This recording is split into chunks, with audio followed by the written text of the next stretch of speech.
No grego, o versículo 3 até o 14 é uma frase só.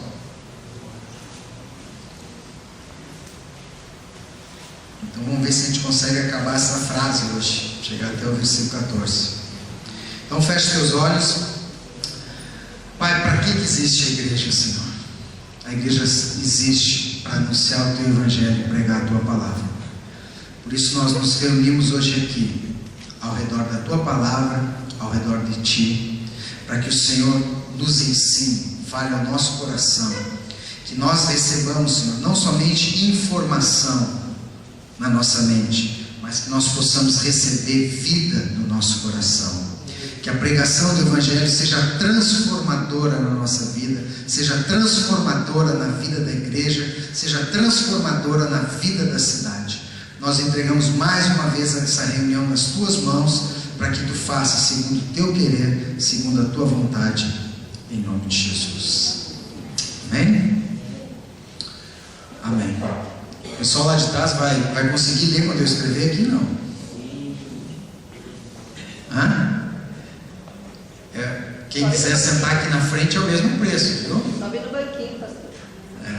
Não, vocês podiam chegar mais perto aqui da gente, né?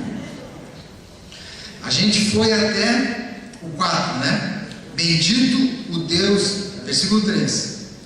Bendito Deus e Pai de nosso Senhor Jesus Cristo, que nos tem abençoado. Repita comigo: eu sou abençoado. Eu sou abençoado, apesar das lutas, da dificuldade, a despeito de todas as nossas falhas, os nossos erros, as nossas vacilações. Nós somos abençoados porque Ele decidiu, no seu amor, na sua graça, nos abençoar em Cristo Jesus. Amém. Com toda sorte de bênção espiritual nas regiões celestiais. Então a nossa bênção está na região celestial e ela acaba por se manifestar nessa vida. Mas a bênção de Deus nos eleva para um lugar mais alto. É a bênção do Senhor. Assim como Ele nos escolheu, você é um escolhido. Diga para a pessoa que está do seu lado: você é escolhido.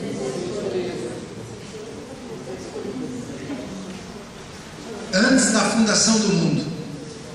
Então você não foi escolhido quando você acertou, quando fez a coisa certa, nem quando fez a coisa errada. Você foi escolhido antes mesmo de você nascer.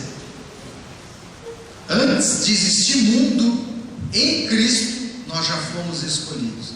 Deus já tinha um propósito com a nossa vida, para sermos santos e irrepreensíveis perante Ele em amor. E nos predestinou. Então, terceira coisa, você é um predestinado. Vai, já começou. Vai, Fernando, vai.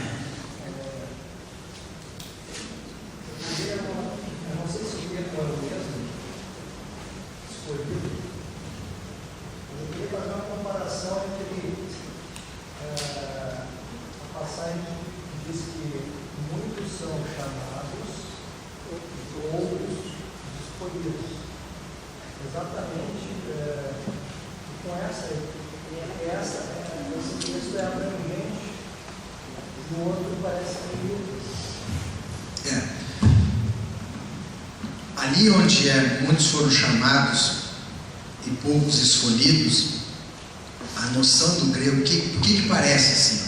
Se a gente for ler assim, parece que Deus chama todo mundo e acaba escolhendo alguns.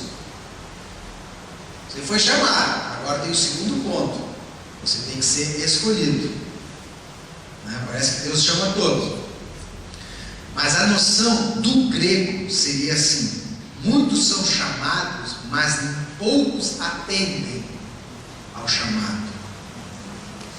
Então recebe essa escolha de Deus no seu coração.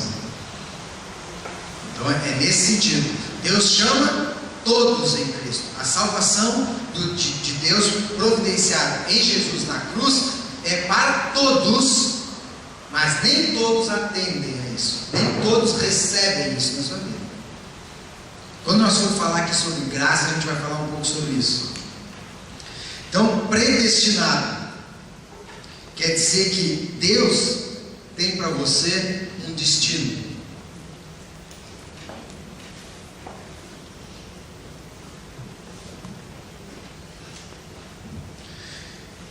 E o destino que Deus tem para você não era simplesmente você ser salvo, mas o destino que Deus tem para você é uma vida que Deus tem para você. Amém? Um tipo de vida. Quando você foi concebido e separado, escolhido antes da fundação do mundo, Deus tinha um destino para você, um tipo de vida, uma vida que glorificasse a Ele. E a partir do momento que nós somos salvos, a gente trabalha em Deus para conhecer o destino, qual é a vontade de Deus para a nossa vida. Porque senão, quando você fosse salvo, acabava, você já ia para o céu e pronto, né? Mas agora há um destino, há obra de Deus para se realizar na nossa vida. Por isso que você é predestinado. Muitas vezes a gente está fazendo coisas e daqui a pouco a gente vê que não era aquilo que Deus queria para a nossa vida. Você está saindo do que Deus tinha para você. Para Ele, para a adoção de filhos. Então, na verdade, o que Paulo está falando aqui é que nós somos filhos adotados.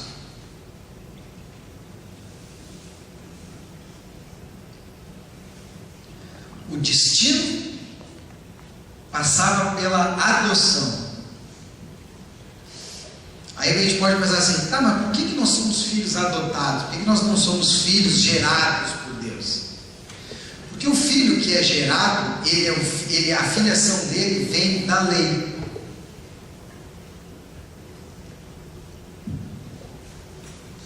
Ele é meu filho porque ele nasceu da minha esposa, é meu filho genético, então ele é meu filho por lei.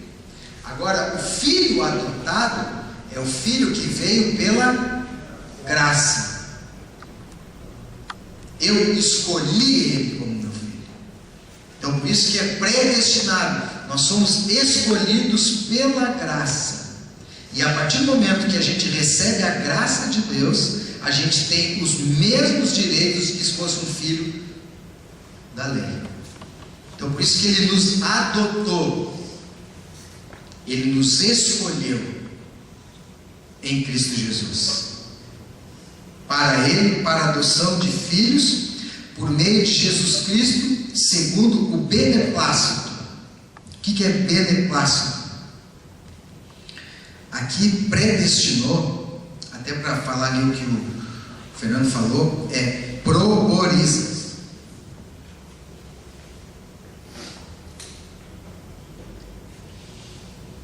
Proborizas é a palavra grega, tá? Que numa tradução livre seria escolhidos de antemão, escolhido antes, por isso que é predestinado. E quando fala aí que segundo o beneplácito, isso é importante aqui nessa carta que vai se falar outras vezes. Beneplácito, palavra meio estranha, né? Segundo o beneplácito da sua vontade. O que isso quer dizer? Beneplácito é a palavra grega telematos, que pode ter dois sentidos: boa vontade ou propósito. Então a gente fica pensando assim, qual será o sentido aqui nesta passagem? Deus nos escolheu porque Ele teve boa vontade ou porque Ele tinha um propósito conosco? Mais adiante, Ele usa de novo essa palavra beneplácito, e ali fica bem claro qual é o sentido que Ele quer colocar. O beneplácito da sua vontade é segundo o propósito da sua vontade. Então Ele adotou a nós porque Ele tinha um propósito na sua vida. Amém? Para o louvor da glória da sua graça. Então vamos parar um pouco aqui. Eu vou te provocar então um pouco agora, e não te atire, vamos pensar juntos, tá? Para o louvor da sua graça. O que é graça? Eu já ia dizer, todo mundo já pensou o que é. Graça é favor imerecido. É isso? É. Mas vamos adiante. Quem é que deu vida para Satanás? Deus. Quem é que deu a capacidade que Satanás tem? Quem? Deus. Satanás merecia?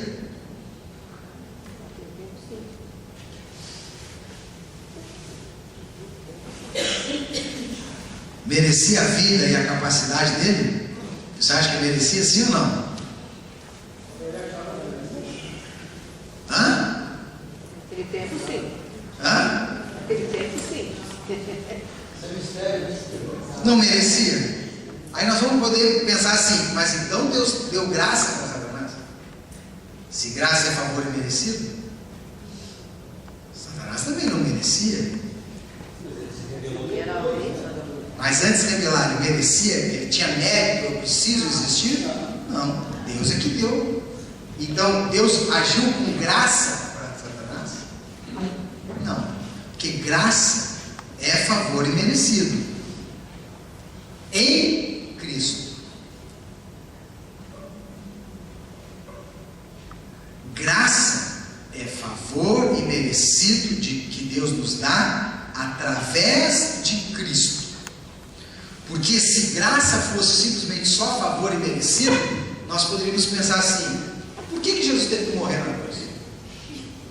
Não precisava morrer. Por que Deus não derramou graça e perdoou todo mundo?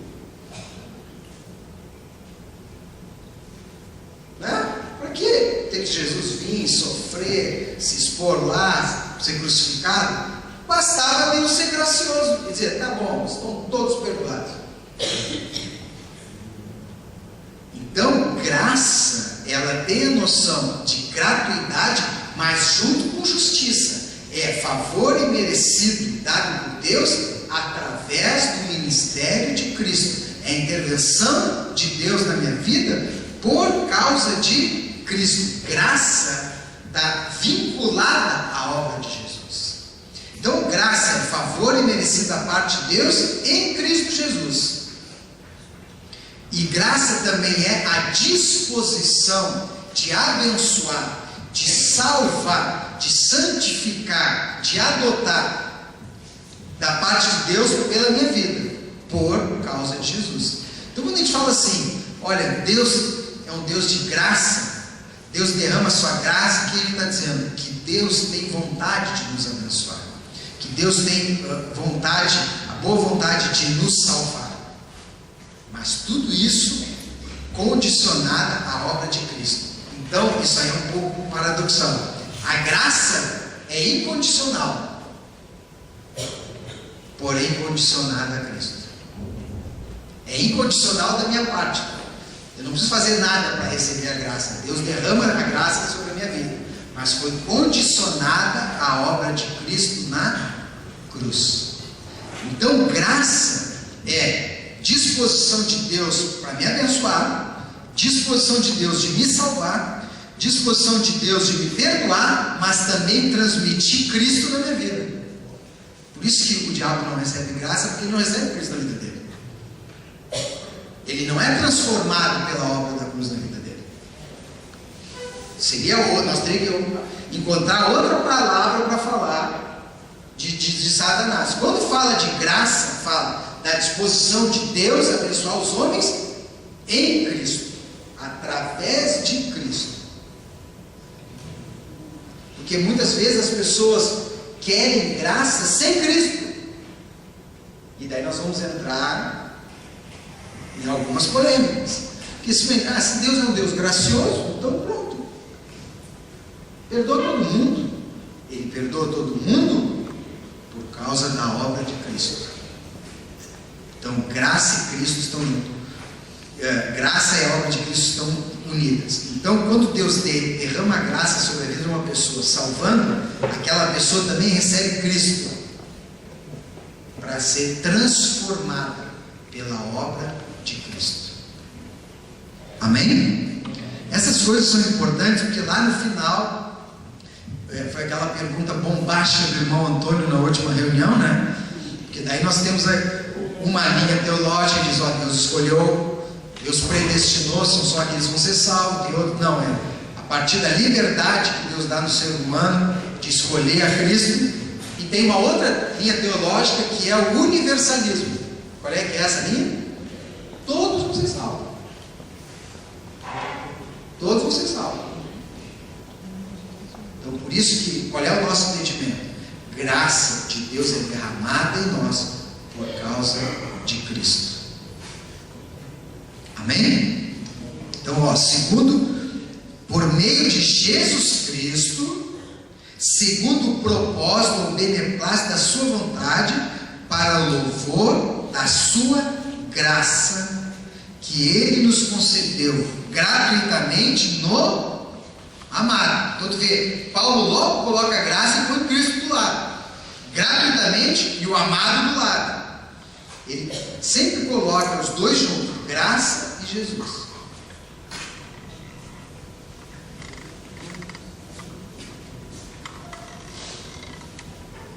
Versículo 7, no qual temos a redenção. Então, outra coisa que você é em Cristo, você é redimido.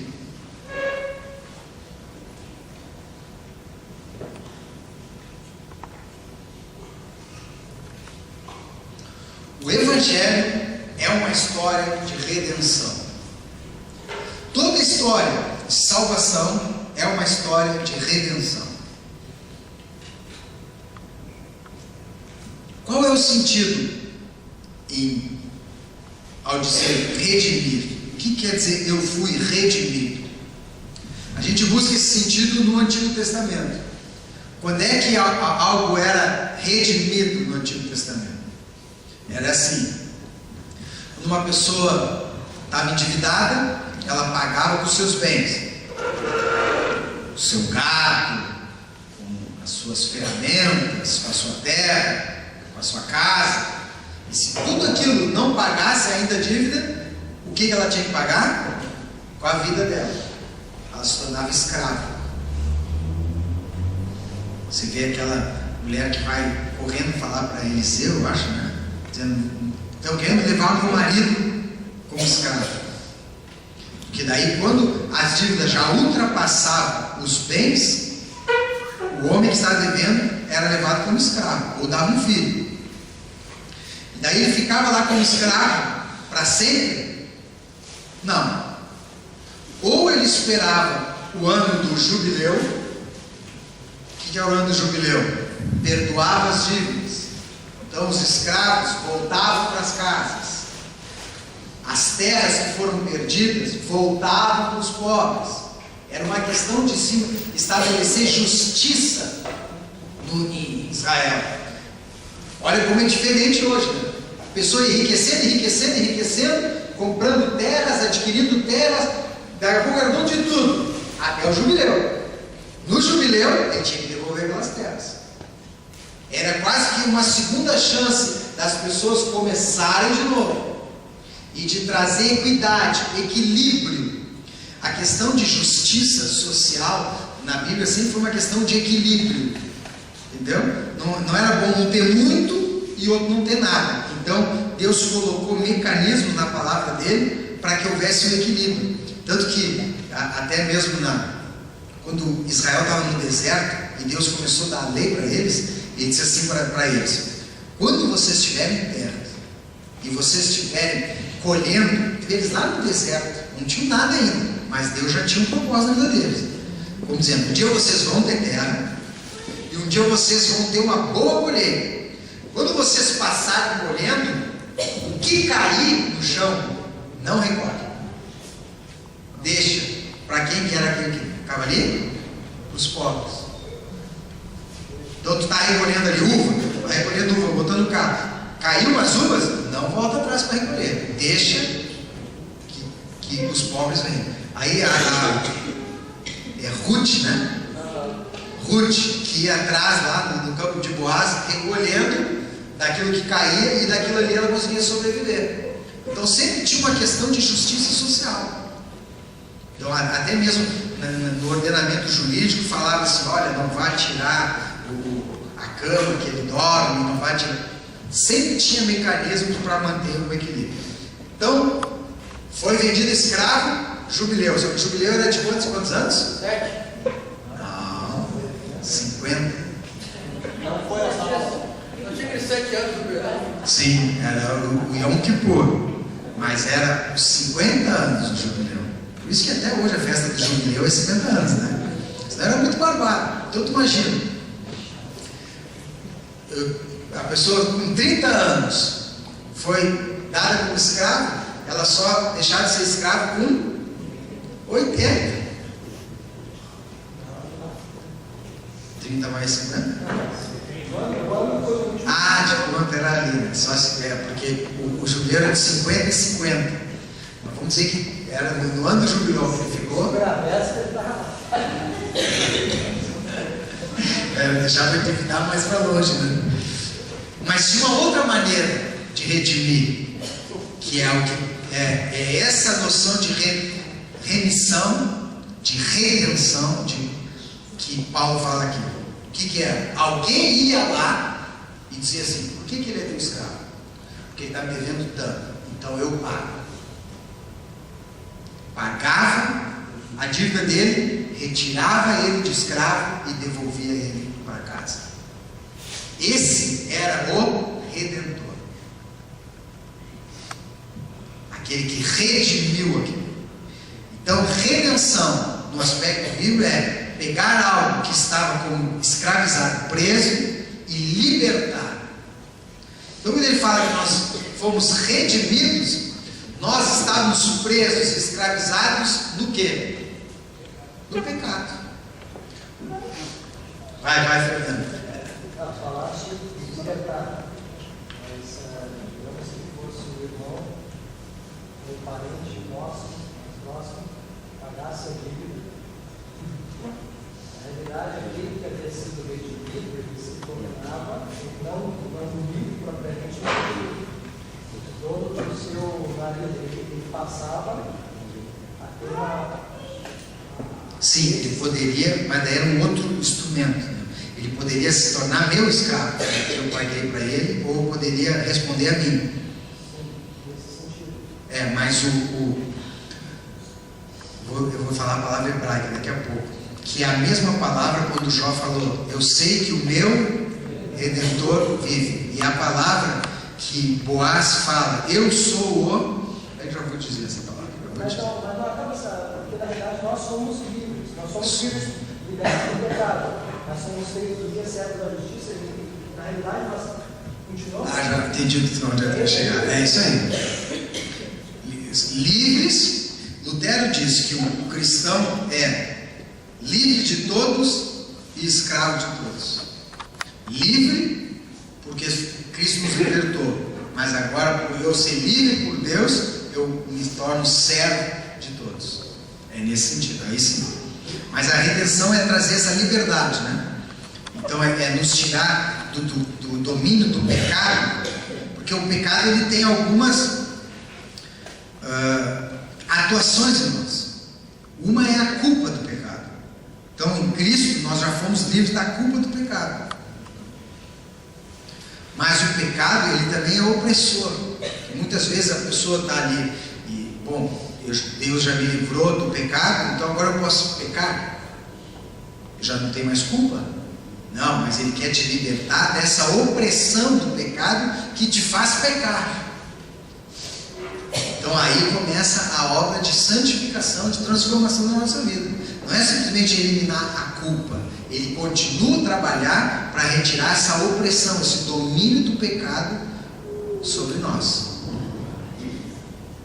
Então é nesse sentido que nós fomos redimidos. Tornar livre uma coisa ou pessoa que se tornara propriedade de alguém. Agora eu estou pensando como é que era a palavra hebraica para redentor, né? Daqui a pouco vem. Eu sei que o meu Redentor vive. Eu estou com mispar, mas mispar é justiça. Goel, se não me engano é Goel, né? Goel, que era que fazia essa figura do Redentor. Ele chegou lá, Boaz disse assim, eu sou o Goel. E quando Jó estava ali, sofrendo, padecendo, se queixando, ele fala, eu sei que o meu Goel vive. Ou seja, eu sei que um dia veio alguém para me livrar disso. Amém? Redimiu. Então é aquele que vai e paga o preço da dívida. Qual é que era o preço da dívida que nós devíamos? Qual é o preço pago? O sangue, no qual temos a redenção pelo seu sangue. Por isso que no Antigo Testamento diz assim, para que haja, tem que haver derramamento de sangue para que haja remissão.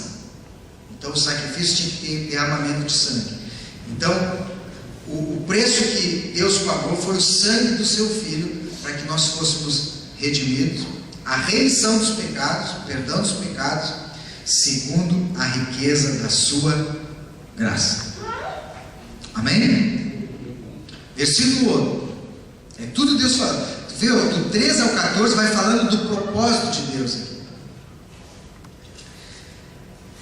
Que a graça é que está falando, que Deus derramou abundantemente sobre nós, em toda sabedoria e prudência.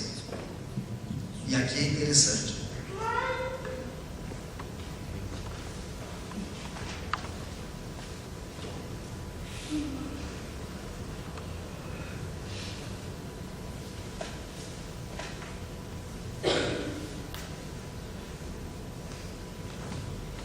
Deus derrama graça abundantemente, mas derrama graça em sabedoria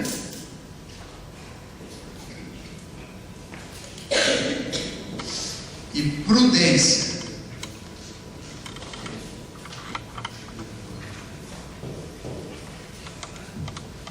Tu vê, é mais um aspecto da manifestação do derramar da graça de Deus na nossa vida. Graça traz sabedoria e prudência. Na verdade, a palavra grega para essas duas aí é sabedoria, mas são sabedorias diferentes. Sabedoria aqui é Sofia, que daí vem o nome Sofia. Sabe que Sofia quer dizer sabedoria? Sabedoria é Sofia, e prudência é Pronosis.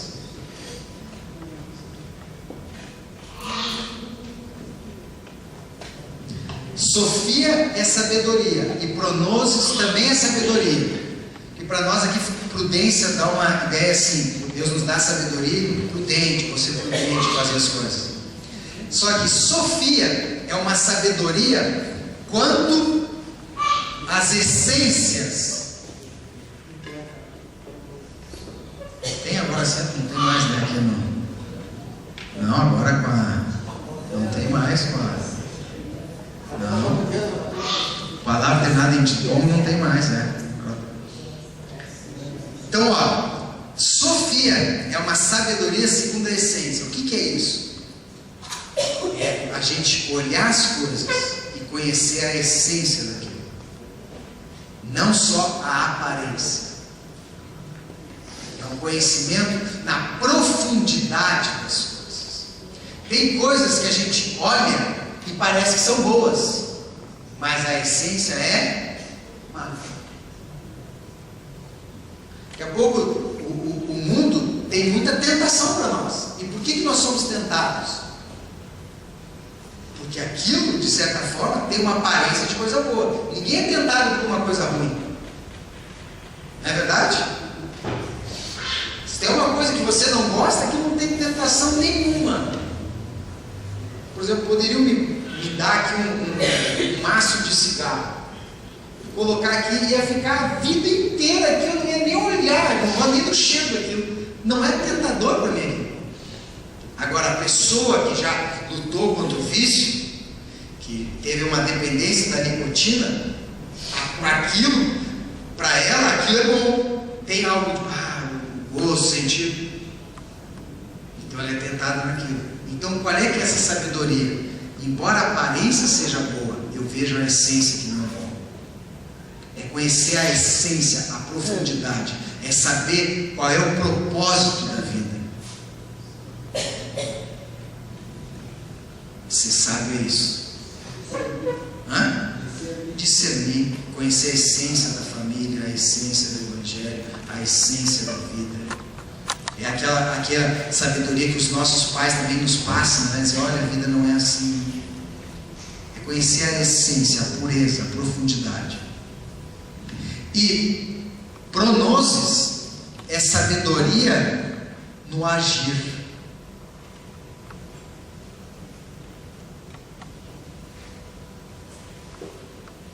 Então, a graça de Deus derrama sabedoria em nós, para nós conhecermos a essência, para nós conhecermos as essências, mas não é somente um conhecimento intelectual, é para esse conhecimento nos mostrar a maneira certa de agir. Então, a graça de Deus nos mostra as coisas e nos ensina como agir. Nos ensina como agir. A graça de Deus, por causa de Cristo, derramada abundantemente em nós, nos revela mistérios das essências, das coisas que são profundas, que são verdadeiras, mas também nos ensina como agir a partir disso. Como se portar, como viver. É uma sabedoria prática também.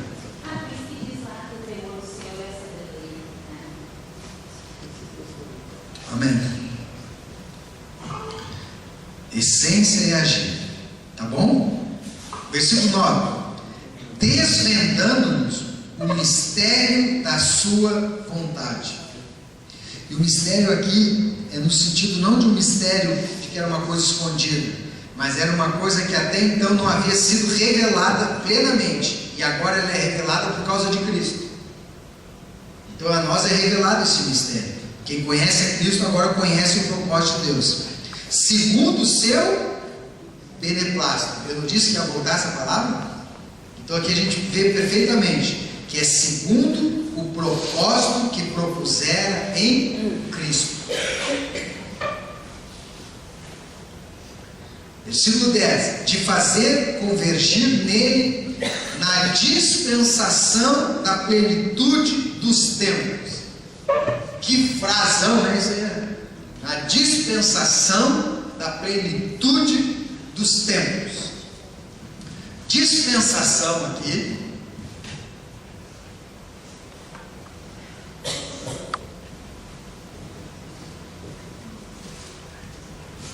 dispensação. O que é dispensar? Parece que a gente tem uma ideia de dispensar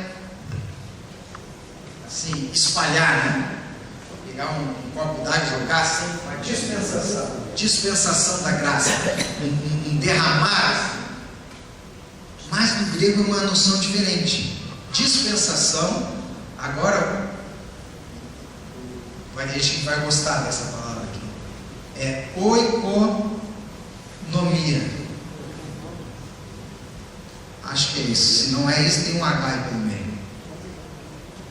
Oikonomia deu origem a que palavra em português? Economia. Dispensação tem a ver com economia. Dispensa. Oikonomia são duas palavras aqui, tá?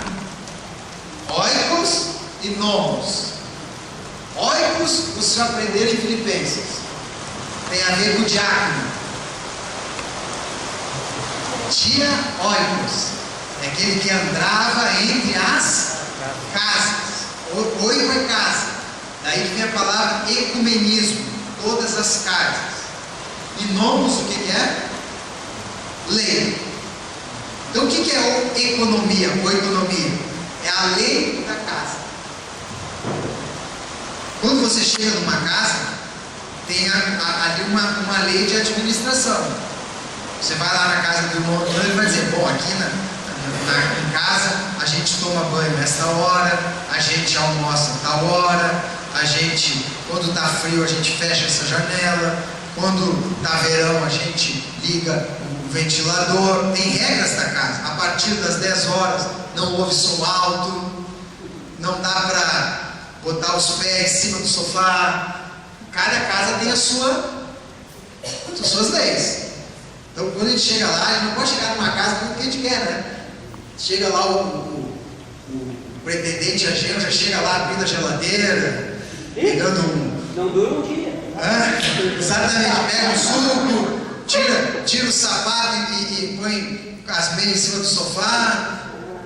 No verão, senta na mesa para comer sem camisa. Não é assim, né? Cada casa tem as suas leis. Tem as leis ali. A maneira deles trabalharem. Então, o que eram essas leis? Era a economia. Então, como tinha economia em cada casa, tinha as leis para colocar ordem na casa, depois, lá na Grécia Antiga, eles mandaram isso para polis. Nós temos que fazer uma economia na cidade, colocar ordem na cidade. Então, economia é a lei para organizar. Está tudo bagunçado? Vamos fazer uma economia aqui. Vamos começar a organizar as coisas. Colocar cada coisa no seu lugar. Então, quando diz que fala da dispensação, da plenitude dos tempos, diz que a graça de Deus em Cristo e a obra de Cristo nos tempos foi organizando todas as coisas. Foi se derramando e organizando, fazendo convergir nele. Por isso que por ele, para ele e por ele são todas as coisas. Cristo, ali na cruz, ele começou a organizar de novo a criação.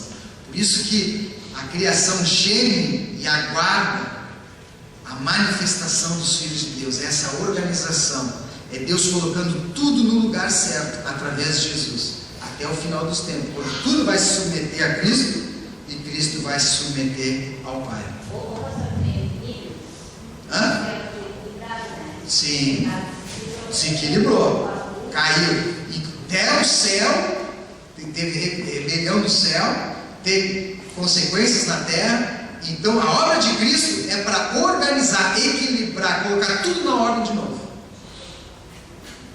A dispensação da plenitude dos tempos. E tempo ali não é tempo, quando está na Bíblia, no Novo Testamento, ou é cronos, que é o cronológico, né? 1 hora, 2 horas, um dia, um mês, um ano. Quando fala cronos, está falando de calendário, está falando de relógio. Quando fala kairos, está falando de tempo de Deus. É o tempo de Deus. Então, por exemplo, assim, eu posso pegar e dizer para o Jorginho: Jorginho, teu cronos é 4 de julho de 2014. Esse é o teu cronos. Agora, o teu kairos é descobrir o tempo de Deus para a tua vida. Entendeu? Qual é o meu kairos? Qual é o tempo de Deus na minha vida hoje? Então, quando a gente diz assim, quando a gente pega e fala para uma pessoa, bom, isso para restaurar isso, tem o tempo de Deus. Ele está falando kairos, né? Tem o tempo de Deus nisso. E muitas vezes o kairos não é o nosso cronos. O kairos não cabe dentro do cronos, né? Isso é muito legal. Você tem um estudo sobre isso até na Santa Ceia, que a Santa Ceia é um kairos, é um tempo de Deus para os discípulos, que é dispendida em vários cronos, mas é a mesma Santa Ceia, todos reunidos. O tempo de Deus é diferente do nosso tempo. Por isso que para ele um dia é como 1000 anos, é como um dia.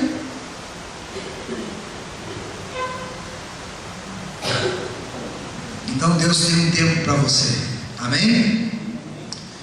Todas as coisas, tanto as do céu como as da terra. Nós estávamos falando aqui com a Mara, né? Ele foi organizando. A dispensação da graça foi organizando as coisas do céu e da terra. Nele digo, do qual também fosse feito herança. Então nós somos herança do Senhor em Cristo, predestinados segundo o propósito daquele que faz todas as coisas conforme o conselho da sua vontade, a fim de sermos Olha, eu vou ler o 12 e o 13, que tem uma distinção entre esses dois. A fim de sermos para o louvor da sua glória. Nós, quem é esse nós? Os que de antemão esperamos em Cristo. Quem é que já esperava Cristo de antemão? Os judeus. Eles já estavam à espera do Messias. Então aqui Paulo está falando nesse versículo 12 dos judeus. Por isso que ele diz: nós, a fim de sermos para o louvor da sua glória, nós, os judeus, os que de antemão esperamos em Cristo. Nós já estávamos esperando o Messias. A nossa fé era de que o Messias vinha e restauraria todas as coisas. Tanto que os discípulos achavam que ele ia restaurar Israel, restaurar o reino, colocar de novo alguém lá no trono de Davi. Mas aqui Paulo está dizendo: a restauração do Messias não era só para Israel, mas era todas as coisas, no céu e na terra. E nós já esperávamos por isso. E agora, em quem também vós, quem é o vós? Nós, os gentios. Depois que ouvistes a palavra, eles esperavam o Messias. Nós ouvimos a palavra. Então a fé vem pelo ouvir e ouvir a palavra de Deus. O evangelho da vossa salvação, nós fomos salvos pelo evangelho, tendo nele também crido, fostes selados com o Santo Espírito da promessa. Então, como aconteceu conosco? Ouvimos a palavra. Aconteceu isso com você? Ouviu a palavra da verdade, o evangelho que veio a nossa salvação, tendo, por causa que nós ouvimos a palavra e o evangelho, nós cremos. E porque a gente creu, a gente foi selado. E qual é o nosso selo? O Espírito Santo. Qual é o sinal do judeu que estava na aliança? A circuncisão. Qual é o sinal que nós estamos salvos pelo evangelho? O Espírito Santo. O Espírito Santo é o sinal de que nós fomos selados, de que nós fomos separados, que nós somos escolhidos. O Espírito Santo habitar em nós é o sinal da nossa salvação. Para acabar, versículo 14, deu a cabo. Qual é o penhor da nossa herança? Quem é o penhor? O Espírito Santo. O que é penhor? Também é uma noção de economia, né? Penhor funciona mais ou menos assim.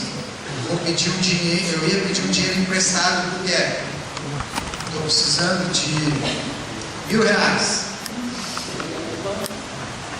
R$1.000, tá?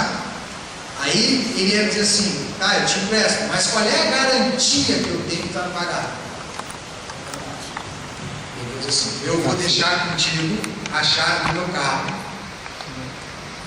eu vou deixar em penhor, vai ser penhorado, fica a chave do meu carro. Quando eu vier te pagar os R$1.000, tu me devolve a chave do carro, tá bom assim contigo? Não tem 18 ainda? A chave é reserva.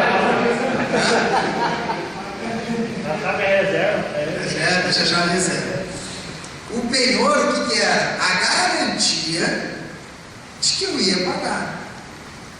Então, quando ele fala que o nosso selo, a nossa marca é o Espírito Santo, ele também é o penhor.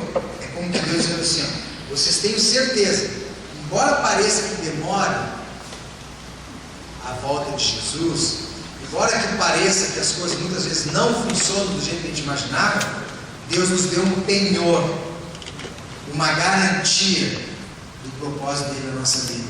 E qual é esse penhor? O Espírito Santo em nós. É o selo e é o penhor da obra de Cristo na nossa vida, até o resgate da sua propriedade. Nós somos propriedade, Deus nos comprou em louvor da sua glória. Amém? É muita coisa, né? Do 13 ao 14 é como se quisesse pudesse falar o propósito de Deus na humanidade, quem nós somos, qual é o propósito de Deus na nossa vida, as garantias, o que é a graça e o que a graça faz em nós. Amém? Vamos ficar de pé.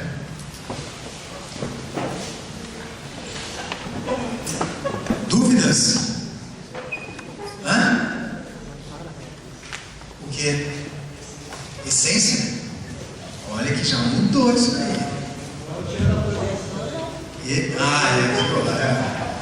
É verdade, é a mesma coisa.